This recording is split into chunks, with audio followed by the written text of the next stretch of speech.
Salam,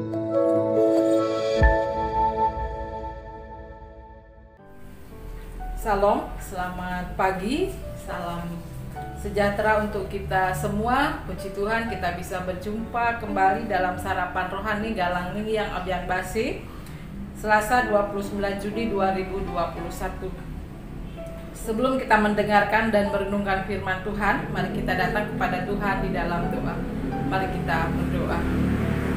Tuhan Allah Bapa kami yang ada di dalam kerajaan surga yang mulia, dengan segala kerendahan hati ya Tuhan, kami datang menghadap hadirat-Mu yang kudus.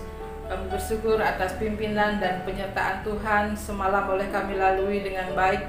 Dan Tuhan bangunkan kami pada pagi hari ini ada dalam keadaan selamat. Semua itu oleh karena kasih dan kemurahan Tuhan di dalam kehidupan kami.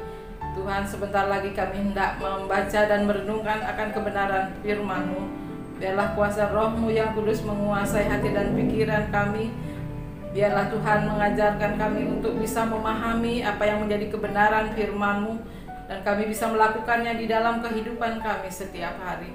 Berfirmanlah ya Tuhan, kami siap untuk mendengarkan. Di dalam nama Tuhan kami Yesus Kristus kami berdoa.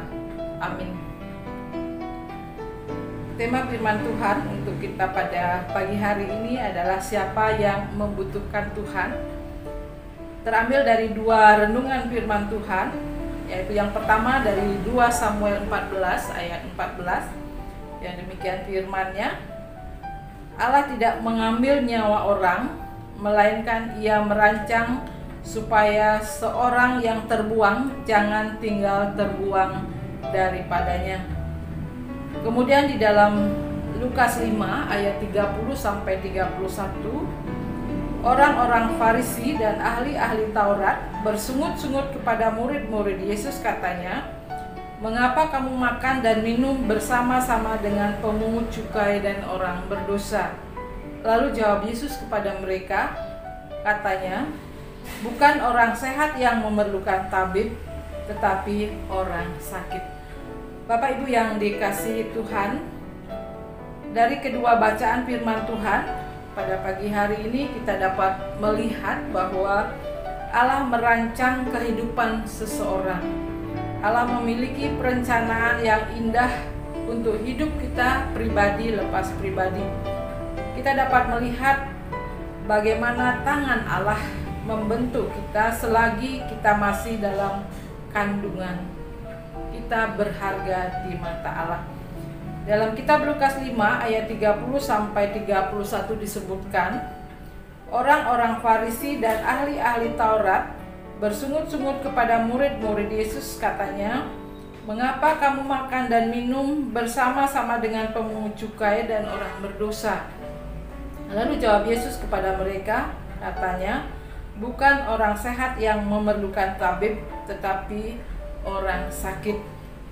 Ketika membaca tentang pemungut cukai, mungkin kita membayangkan orang-orang yang berkeliling dari rumah ke rumah dan meminta uang, serta mengancam orang-orang yang tidak mau membayar pajak.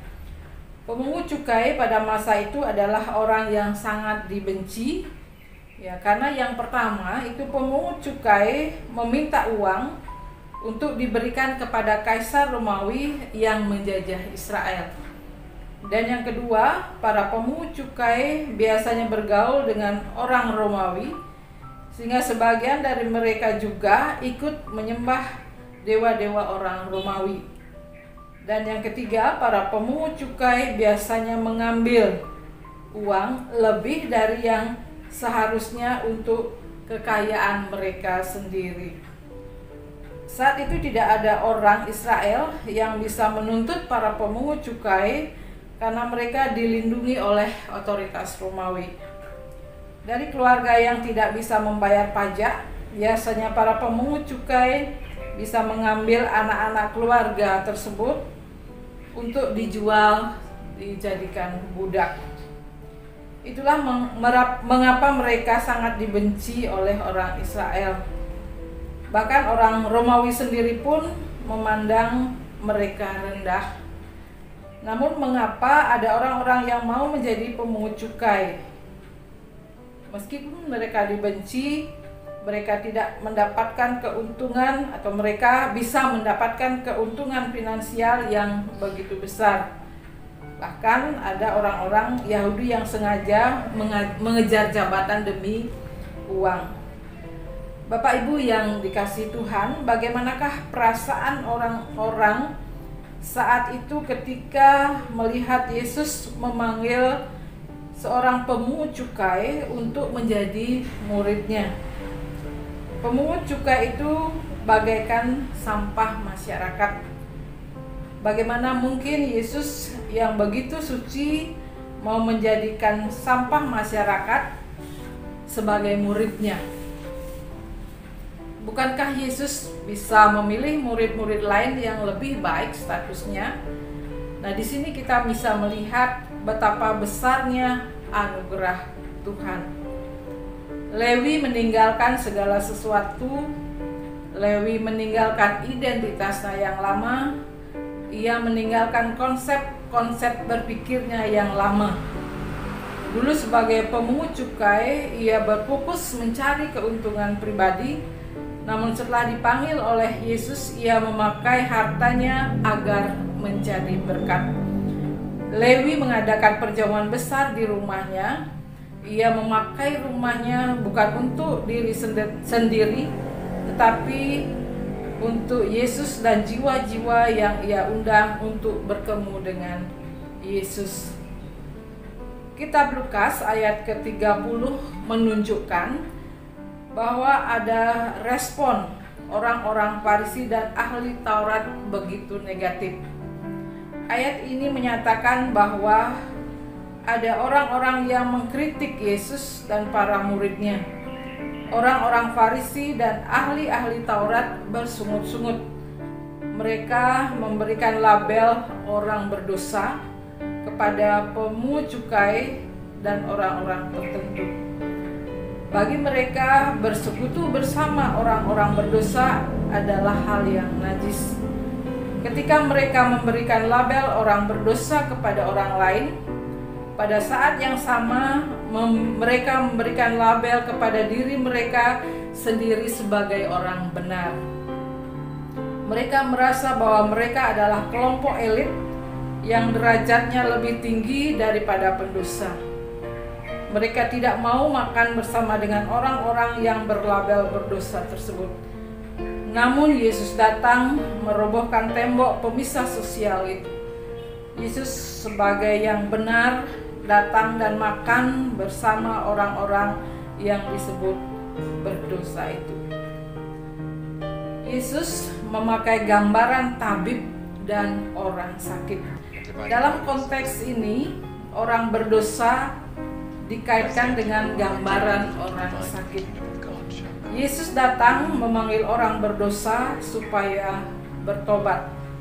Yesus menerima Lewi itu bukan berarti bahwa Tuhan menyetujui semua kejahatannya. Namun yang ingin dikatakan adalah dosa seseorang tidak menghalangi kasihnya. Justru hatinya sedih jika melihat manusia hidup dalam kubangan dosa. Tujuannya hadir ke dunia adalah untuk mencari dan menebus orang berdosa. Tuhan menerima jiwa-jiwa bukan berdasarkan ras, kekayaan, atau status. Tuhan bahkan memerintahkan agar semua bangsa dijadikan sebagai murid-Nya. Tuhan Yesus dengan tegas menyatakan hakikat kehadirannya ke dalam dunia ini, mencari mereka yang berdosa, menyelamatkan yang terhilang, membalut yang terluka, menyembuhkan yang sakit, mengangkat yang terpinggirkan, menyelamatkan orang berdosa. Ketika kita merasa benar di hadapan Tuhan, justru itulah yang menjadi penghalang kita dekat dengannya. Firman Tuhan di dalam 1 Yohanes 1 ayat 9, jika kita mengaku dosa kita, maka Ia adalah setia dan adil, sehingga Ia akan mengampuni segala dosa kita dan menyucikan kita dari segala kejahatan. Amin.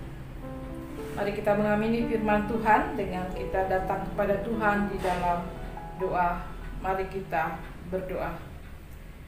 Terima kasih atas firman-Mu ya Tuhan yang boleh kami dengar pada pagi hari ini.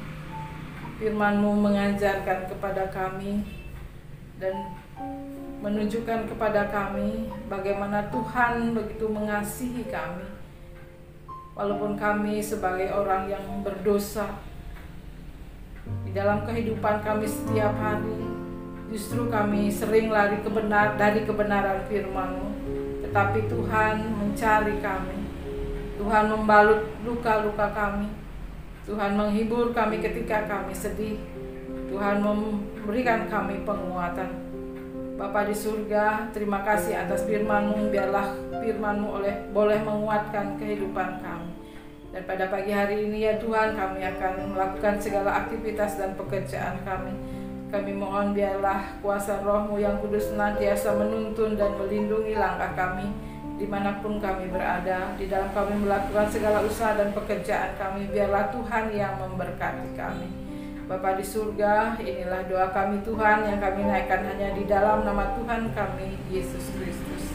Amin. Demikian renungan sarapan rohani pada pagi hari ini yang bisa saya sampaikan. Selamat beraktivitas, Tuhan Yesus memberkati. Shalom. Selamat datang di Undira Bali, kampus teladan dan unggulan. Universitas Dianapura hadir dengan fasilitas terbaik dan terlengkap dengan misi teladan, unggulan, dan berkarakter. Sudah terakreditasi Nasional B dari BAN PT dan Internasional Bintang 4,5 dari Global Accreditation Association. Universitas Dianapura bekerja sama dengan berbagai lembaga baik dalam maupun luar negeri dan memiliki program internasional. Berbagai kemudahan dan keringanan biaya bisa kamu dapatkan. Tersedia juga beasiswa bidik misi, keringanan biaya pendidikan hingga 75% untuk sarana prasarana bagi yang berprestasi akademik maupun non-akademik. Potongan uang sarana prasarana dan SPP hingga 100% bagi yang memiliki prestasi lomba akademik maupun non-akademik. Tunggu apa lagi? Ayo daftar sekarang juga. Biaya daftar ulang hanya Rp1.550.000. Informasi di www.undirabali.ac.id. Universitas Dianapura mencetak generasi unggul, kompeten, teladan, dan berkarakter.